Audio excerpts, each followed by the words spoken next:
yo soy Natalia Rodríguez Priego y soy redactora en Penguin Random House. Hoy les quiero compartir algunos tips, algunas técnicas y formas para empezar a redactar un relato, una historia, para tener un gran inicio de novela. Seguramente cuando van a alguna librería, lo primero que les atrae de un libro, pues será su portada, por supuesto el nombre de la obra, del autor o de la autora. Continuarán leyendo el texto de contra para saber un poco de qué va, y si esto los atrapa, lo siguiente seguramente será abrir el libro, hojearlo y leer la primera página o el primer párrafo, la primera línea de dicha obra. Este momento es crucial porque de él depende si ustedes quieren continuar con la lectura y seguir sumergiéndose en ella. Así que el primer tip que les puedo dar cuando escriben es ponerse en los zapatos de los lectores. Un escritor ante todo tiene que ser un buen lector y tener este instinto y esta empatía hacia sus lectores y hacia consigo mismo. Cómo le gustaría contarse a sí mismo una historia y cómo le gustaría que se la contaran para seguir con ella. Les voy a compartir la primera frase con la que inicia este libro que se llama Escrito en el cuerpo, una novela que a mí me encanta de Janet Winterson. Y empieza así. ¿Por qué la pérdida es la medida del amor?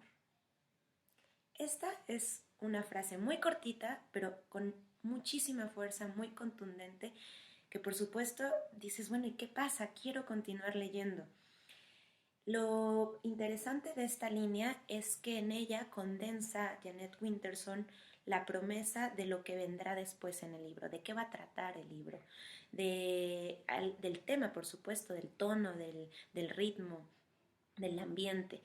Lo que nos quiere decir en esta frase es que la novela va a tratar sobre una ruptura amorosa y sobre el proceso que va a sufrir o padecer la voz narrativa. No sabemos quién es ahora todavía, es un hombre, una mujer, no conocemos al protagonista, pero sí sabemos que esa voz narrativa se está cuestionando en este proceso de ruptura, que el perder a ese amor tan fuerte es equivalente al amor que se le tuvo.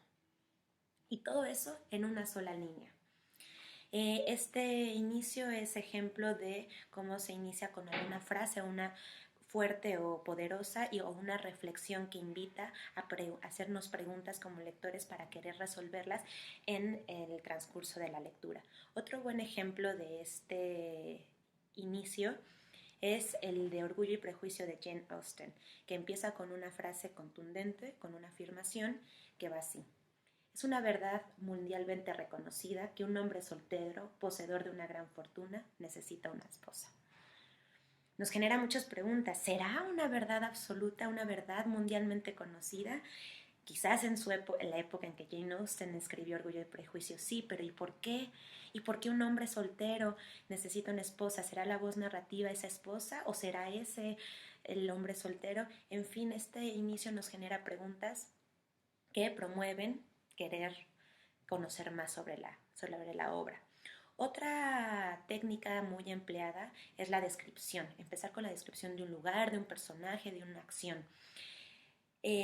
Pero quisiera matizar esta técnica porque la descripción, su clave para ser exitosa es no tanto la cantidad, sino la calidad.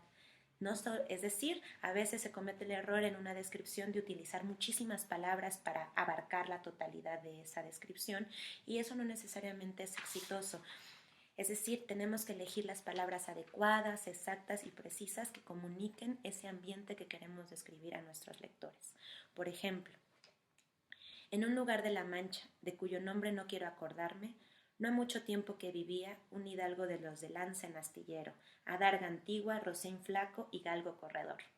Por supuesto, el inicio clásico de El Quijote de la Mancha, que todos conocemos, que incluso no sabemos de memoria, es un buen ejemplo de cómo iniciar una novela con una descripción. En este caso, la voz narrativa nos está diciendo que va a hablar de un lugar que se llama La Mancha, pero que no se quiere acordar. ¿Por qué no se quiere acordar? Una pregunta que nos invita a querer responder. Y se ve obligado esta voz narrativa a acordarse de ese lugar para contarnos una historia de un personaje bastante simpático, que también levanta preguntas, ¿no? Otro ejemplo es Historia de dos ciudades, el inicio de esta novela de Charles Dickens va así. Era el mejor de los tiempos, era el peor de los tiempos, era la edad de la sabiduría y también de la locura, la época de las creencias y de la incredulidad, la era de la luz y de las tinieblas, la primavera de la esperanza y el invierno de la desesperación.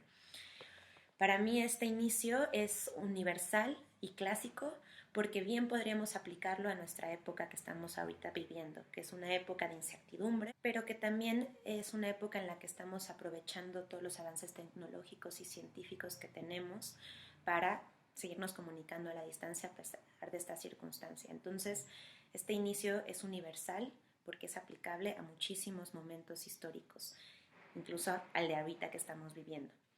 Otra forma muy buena de empezar es iniciar con un hecho disruptivo, es decir, algo que impacte al lector de entrada y que lo enganche y no lo deje ir. Por ejemplo, les voy a leer un inicio de un cuento de Juan José Millás que se encuentra en Cuentos de adúlteros desorientados. El adúltero estaba desnudando a su amante cuando vio que ésta llevaba un juego de ropa interior idéntico a uno de su mujer. Así que se le quitaron las ganas y se sentó en el borde de la cama. Este inicio nos genera un millón de dudas, de preguntas y de morbo, por supuesto, de quién es ese amante, por qué le está poniendo los cuernos a su esposa, en fin. Y los siguientes dos ejemplos son de novelas ya clásicas que inician con esta técnica, conmocionar al lector y confrontarlo desde la primera línea. Al despertar Gregorio Samsa una mañana tras un sueño intranquilo, se encontró sobre su cama convertido en un monstruoso insecto. Este, por supuesto, es el inicio de la metamorfosis de Franz Kafka, en el que el protagonista simplemente se despierta y es un bicho. La historia ya la conocemos, pero es un inicio fabuloso que simplemente no nos deja, no nos suelta y nos invita a continuar leyendo.